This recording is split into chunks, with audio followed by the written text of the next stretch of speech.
It was amazing because we started out by I created a website with help from a friend doing the technical bits, and I wrote a load of information with input from Carl, and we launched that in sort of May 2012, and then people started writing to us, and people would write these incredibly sort of long, detailed emails saying, I'm so glad I found you. I've been affected by this for 10, 20 years, whatever. And people would talk, very, very, very openly and in a lot of detail about the impact it had had on them. So it was really quite sort of remarkable to feel that there are so many people out there who've experienced the same sort of things as me. And firstly, it was this thing of, well, I've created this thing now, and I'm now in a position where I'm sort of using my experience to support other people. But there was there's a reciprocal benefit to that because I was also getting the sort of benefit, and those interactions were helping me as well.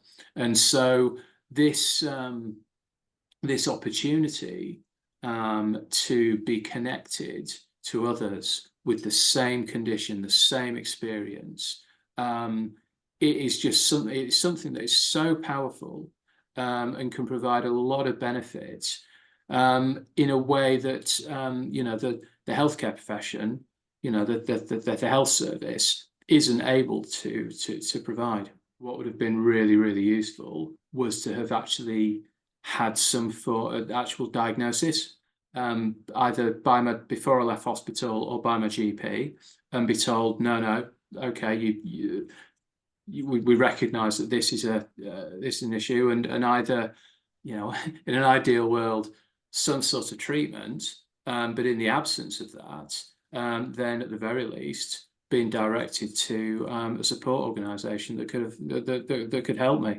And I think certainly both Headway and Fifth Sense, had I had access to both organisations, for the support from the brain injury more broadly, and then the loss of my sensory impairment as well.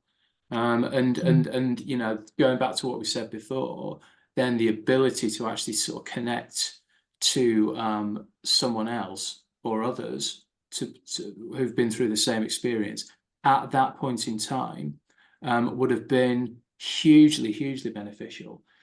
I completely maintain that, knowing what I know now about smell loss and its effects, if I had been able to learn about all that, back then, it would have not have had such an impact, and over the 6.5 years, okay, as it did.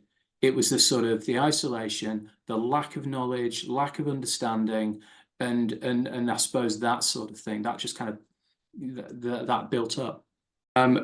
Go out and get support, and actively seek out support, and talk about it. And talk to your friends, talk to your family, your partner. It's really, really, really important that, whether it's brain injury, loss of smell, any other health issue, that we're able to sort of talk about it and get the sort of recognition and support from others, because that ends up being such a massive part of being able to come to terms with it. We need people around us as humans. We're all people, and that communication support is just so important.